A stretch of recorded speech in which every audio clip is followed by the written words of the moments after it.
An employee alone in the archive room, when he heard a sound that shouldn't exist. It was 3 in the morning when Lucas realized he wasn't alone in that empty building. The sound came from inside the wall. A slow, deliberate scratching, as if something was trying to get out. He froze. His heart raced. Because in that moment, Lucas understood that some secrets weren't meant to be discovered. And what he was about to find would change everything. This is the true story of an ordinary man who accepted a night shift that nobody else wanted. A simple decision. A favor for a colleague. But that night would reveal something the company had been trying to hide for over 20 years. Something that was literally buried in the foundations of that building. And you need to hear this until the end, because what happened to Lucas could be happening right now in the place where you work, study, or live.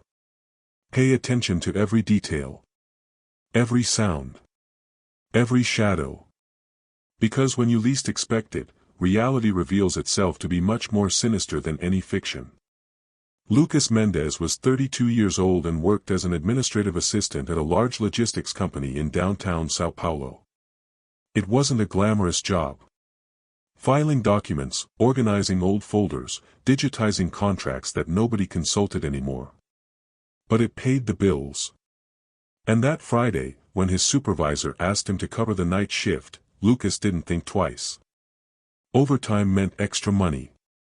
It meant being able to pay for his daughter's birthday present. So he accepted. Like any father would. Like any normal person would. But normality was about to shatter. The building was old. Built in the 80s, it had that cold corporate architecture, with long corridors and fluorescent lighting that constantly buzzed. During the day, it was noisy, full of people, phones ringing, printers working. But at night? At night was different. The silence had weight. Had texture. And Lucas felt this as he walked through the empty corridors toward the archive room in the basement. His footsteps echoed. Each closed door seemed to hide something. And that uncomfortable feeling, that chill on the back of your neck that warns you when something isn't right, began to grow. But he ignored it. After all, it was just an empty building. Just work. Just a night like any other. The archive room was on the second basement level. 2 floors below street level. No windows. No cell signal. Just endless rows of metal shelves full of dusty boxes. The air down there was different. Colder. More humid. It smelled of old paper and mold.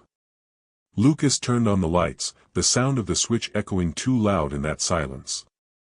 The lamps flickered before lighting completely, casting strange shadows between the shelves.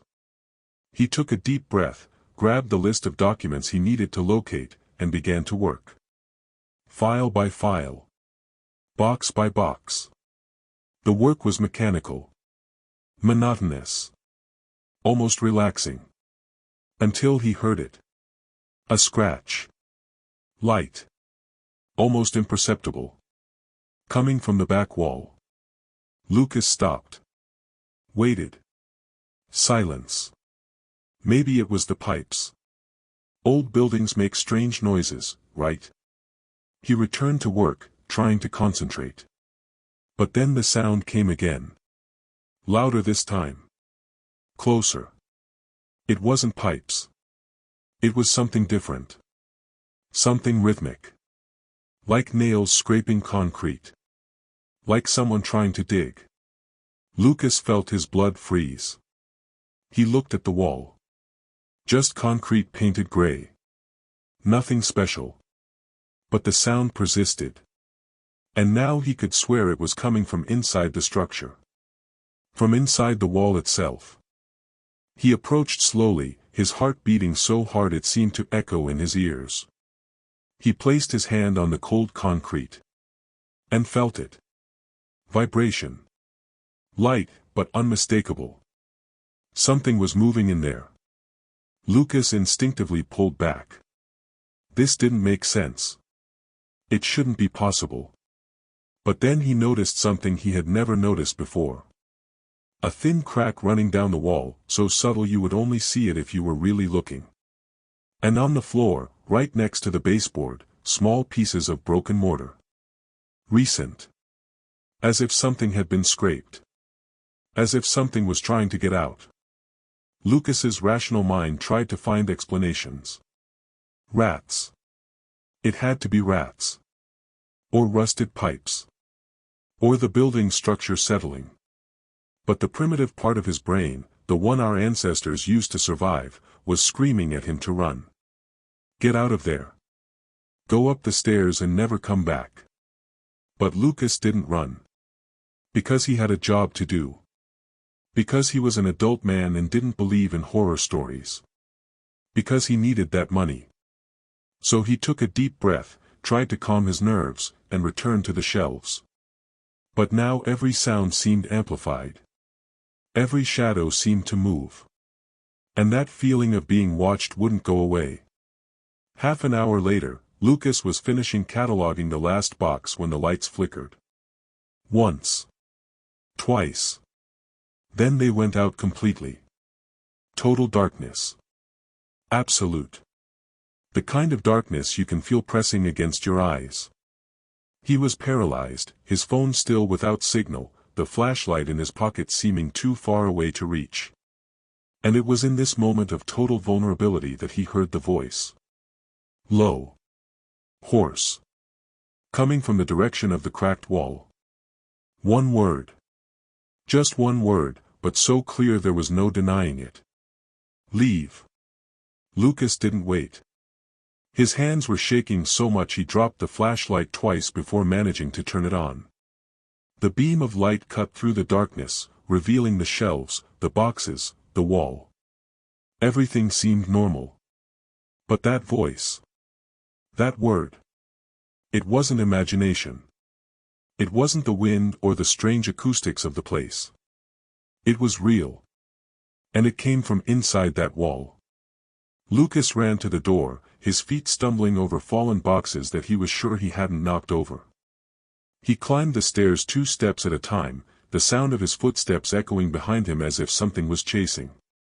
Only when he crossed through the ground floor door and saw the normal building lights did he stop to breathe. But Lucas made a mistake. Instead of leaving, instead of calling security or simply getting out of that building and never coming back, he did what many of us would do. He tried to rationalize. Convince himself that he had imagined everything. That it was fatigue, stress, the loneliness of that place. So he waited 10 minutes, drank water, and decided to go back. Because leaving the work incomplete would mean losing the overtime. Would mean disappointing the supervisor. And he needed that money. Simple decisions. Terrible consequences. When Lucas went down again, the lights in the archive room were on. He hadn't turned them back on. He was absolutely certain he hadn't turned them on. But there they were, shining as if nothing had happened. And the crack in the wall. Bigger. Definitely bigger. He could see now that it wasn't just a superficial crack. It was deep. And through the narrow opening, he could see something. Darkness. A void. As if there was a hollow space behind that wall. A space that shouldn't exist. Lucas approached again, but this time with the flashlight ready. He pointed the beam inside the crack. And froze. Because what he saw made no sense at all. Bones. Small and white, piled irregularly. Deteriorated fabric. And something that glowed faintly in the dark. Metal. A chain. And attached to it, a small identification plate corroded by time. Lucas couldn't read it completely, but he made out numbers. A partial name. And a date. 1997. In that moment, everything changed. Because Lucas realized he wasn't dealing with rats or old pipes. He was dealing with a secret. A crime. Something that someone had tried to hide literally in the walls of that building. And now, 28 years later, it was being discovered. By him. An ordinary employee, who just wanted to earn some extra money. But some secrets are too dangerous to be known. And some places guard horrors that should never see the light. Lucas's hands trembled when he took his cell phone from his pocket. Still no signal. He needed to go up. Needed to call the police. But when he turned to leave, he heard it again. The scratching.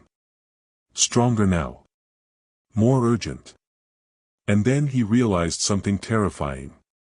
It wasn't coming from inside the wall. It was coming from behind him. From the shelves. From the dark back of the room where the light didn't reach completely. And along with the sound, footsteps. Slow. Deliberate. Approaching. Lucas ran. He didn't look back. Didn't try to see what was there. He just ran with all the strength he had, the flashlight swinging wildly, creating distorted shadows that seemed to chase him. He went up the stairs, crossed the ground floor, exited through the main door and didn't stop until he was on the street, under the streetlights, surrounded by the comforting noise of nighttime traffic. Only there, in the real world, could he pull air into his lungs.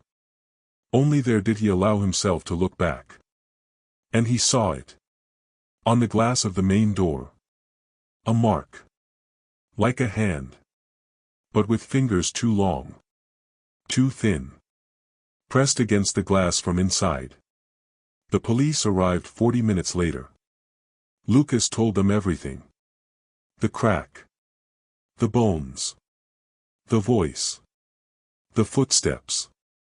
They listened with that expression police make when they think they're dealing with someone in crisis.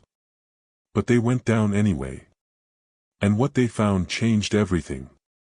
Because the crack was real. The bones were real. And they weren't from one body. They were from three. 3 people who had disappeared in 1997, during building renovations. Outsourced workers who simply vanished. Cases filed as job abandonment. Never properly investigated.